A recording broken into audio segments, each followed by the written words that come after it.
perempuan yang dikasihi Tuhan, kita kembali untuk merenungkan firman Tuhan dalam renungan untuk kaum perempuan yang diambil dari renungan sahabat untuk hari Jumat tanggal 27 Maret 2020. Dan bahan pembacaan Alkitab kita diambil dari Yeskiel 33 ayat 10 sampai dengan yang ke-16.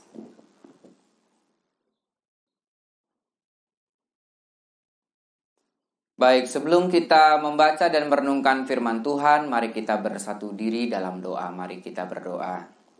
Tuhan yang Maha Kasih, kami kembali menghadap hadirat-Mu, terkhusus kaum perempuan GKP Cawang, untuk sejenak membaca dan merenungkan firman Tuhan. Kiranya Tuhan menolong kami dengan keterbatasan kami. Engkau yang mengurapi kami sehingga kami memahami firman Tuhan dan juga bisa melakukannya di tengah kehidupan kami, sehingga kami semua, khususnya kaum perempuan, kan senantiasa menjadi berkat dan memuliakan nama Tuhan. Dalam Kristus Yesus kami berdoa. Amin. Saya akan bacakan bagi kita semua Yeskiel pasal 33 ayat 10 sampai dengan yang ke-16. Dan engkau anak manusia, katakanlah kepada kaum Israel, kamu berkata begini, pelanggaran kami dan dosa kami sudah tertanggung atas kami, dan karena itu kami hancur, bagaimanakah kami dapat tetap hidup? Katakanlah kepada mereka, demi aku yang hidup, demikianlah firman Tuhan Allah, aku tidak berkenan kepada kematian orang fasik, melainkan aku berkenan kepada pertobatan orang fasik itu dari kelakuannya supaya ia hidup. Bertobatlah, bertobatlah dari hidupmu yang jahat itu. Mengapakah kamu akan mati, hai kaum Israel? Dan engkau anak manusia, katakanlah kepada teman-temanmu sebangsa, kebenaran orang benar tidak menyelamatkan dia. Pada waktu ia jatuh dalam pelanggaran dan kejahatan orang jahat tidak menyebabkan ia tersandung. Pada waktu ia bertobat dari kejahatannya. Dan orang benar tidak dapat hidup karena kebenarannya pada waktu ia berbuat dosa. Kalau aku berfirman kepada orang benar, engkau pasti hidup, tetapi ia mengandalkan kebenarannya dan ia berbuat curang, segala perbuatan-perbuatan kebenarannya tidak akan diperhitungkan, dan ia harus mati dalam kecurangan yang diperbuatnya. Kalau aku berfirman kepada orang jahat, engkau pasti mati, tetapi ia bertobat dari dosanya serta melakukan keadilan dan kebenaran. Orang jahat itu mengembalikan gadaian orang. Ia membayar ganti rampasannya menurut peraturan-peraturan yang memberi hidup, sehingga tidak berbuat curang lagi. Ia pasti hidup, ia tidak akan mati. Semua dosa yang diperbuatnya tidak akan diingat-ingat lagi. Ia sudah melakukan keadilan dan kebenaran, maka ia pasti hidup. Demikian firman Tuhan. Kaum perempuan yang dikasihi Tuhan, perasaan diampuni gitu ya, ataupun mendapatkan maaf dari orang lain, terlebih kalau kita punya salah, kemudian kita minta maaf, tentunya ada kebutuhan diri kita untuk dimaafkan. Mengapa? Karena perasaan bersalah itu menjadi beban dalam kehidupan kita, gitu ya. Pasti kita membutuhkan namanya dimaafkan, gitu ya. Dan tentunya secara psikologis, baik itu dimaafkan ataupun memaafkan, dampaknya baik dalam kehidupan seseorang, dalam kehidupan manusia. Ya, ketika dia memaafkan orang lain, maka dirinya terbebas dari kesalahan orang lain. Maksudnya, ya orang lain memang berbuat salah gitu ya, kepada dirinya. Namun ketika dia hanya menyimpan kesalahan orang lain dan tidak mau memaafkan, maka dia jadi terbeban. Sehingga pengampunan ataupun memaafkan orang lain melepaskan gitu ya perasaan itu gitu ya. Begitu pula ketika kita mempunyai kesalahan, kemudian kita minta maaf, kita berharap kita dimaafkan gitu ya. Dan ini yang diungkapkan oleh Yeskiel terkait dengan pengampunan sebenarnya. Jadi kalau bicara memaafkan biasanya dengan sesama, karena bicara terkait dengan pengampunan, Yeskiel mengungkapkan antara relasi bangsa Israel dengan Tuhan gitu ya. Di sini diungkapkan kaum perempuan yang dikasihi Tuhan, memang ada kondisi yang dialami oleh Israel yang pada saat itu hidup dalam pembuangan karena memang memalingkan diri dari Allah gitu ya. Namun ternyata Tuhan pun memberikan nubuatan melalui Yeskiel, ada pengampunan gitu ya. Ada cara bagaimana Tuhan itu memaafkan umatnya sehingga umatnya bisa dipulihkan, umatnya bisa senantiasa menghadapi ataupun hidup dalam pengharapan gitu kan di masa depannya. Dan di sini diungkapkan oleh Yeskiel ketika di sini diungkapkan di ayat yang ke-10 dan ke-11, dan engkau anak manusia katakanlah kepada kaum Israel, kamu berkata begini, pelanggaran kami dan dosa kami sudah tertanggung atas kami dan karena itu kami hancur. Bagaimanakah kami dapat tetap hidup? Katakanlah kepada mereka, demi aku yang hidup demikianlah Tuhan Allah, aku tidak berkenan kepada kematian orang fasik, melainkan aku berkenan kepada pertobatan orang fasik itu dari kelakuannya supaya hidup. Bertobatlah dari hidupmu yang jahat itu, dan mengapakah kamu akan mati, hai kaum Israel? Jadi nubuatan Yeskiel terkait dengan pengampunan yang Tuhan berikan itu juga terkait dengan pertobatan gitu ya. Jadi ya pengampunan tentunya tidak bisa dilepaskan dari pertobatan.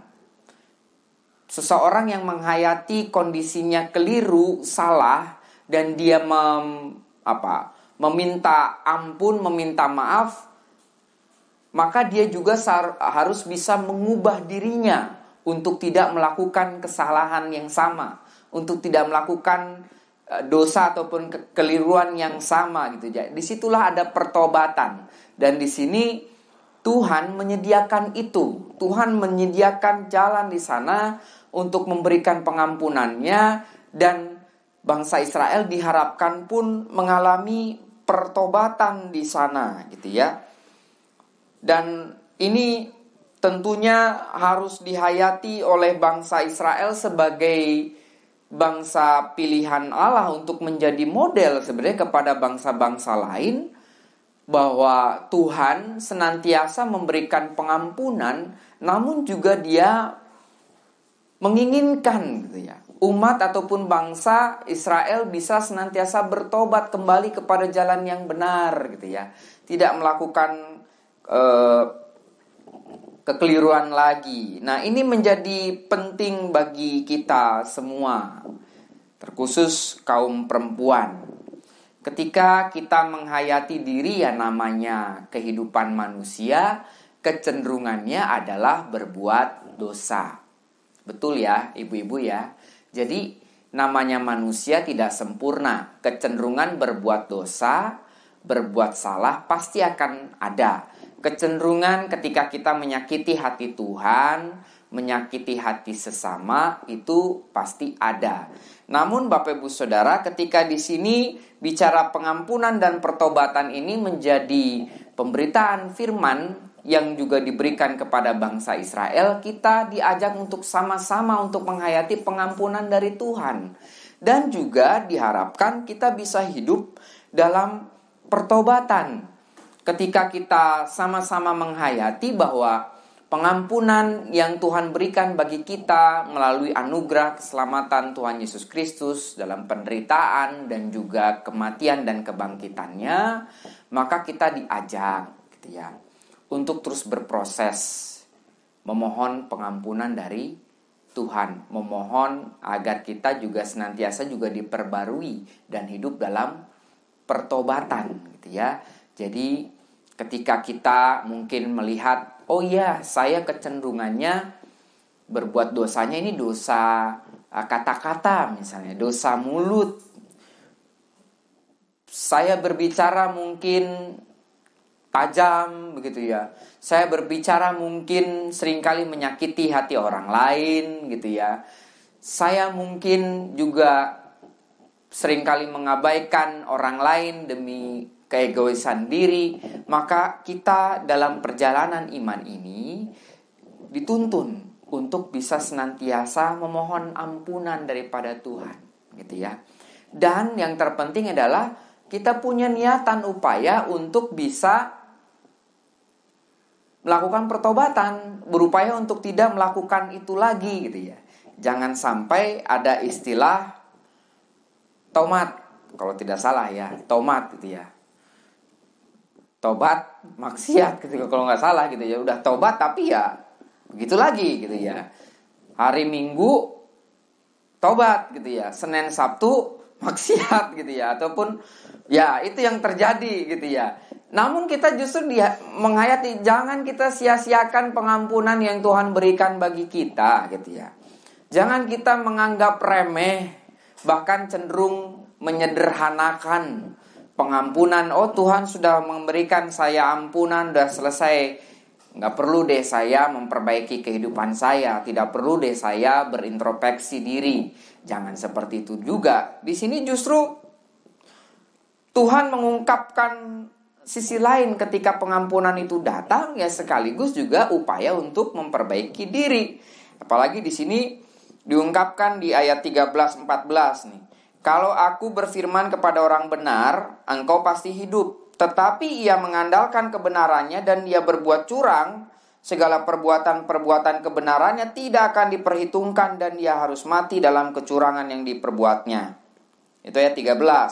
Ayat 14-nya, kalau aku berfirman kepada orang jahat, engkau pasti mati, tetapi ia bertobat dari dosanya, serta melakukan keadilan dan kebenaran, orang jahat itu mengembalikan gadaian orang, ia membayar ganti rampasannya, mengikuti peraturan yang memberi hidup, maka ia tidak akan mati. Gitu ya.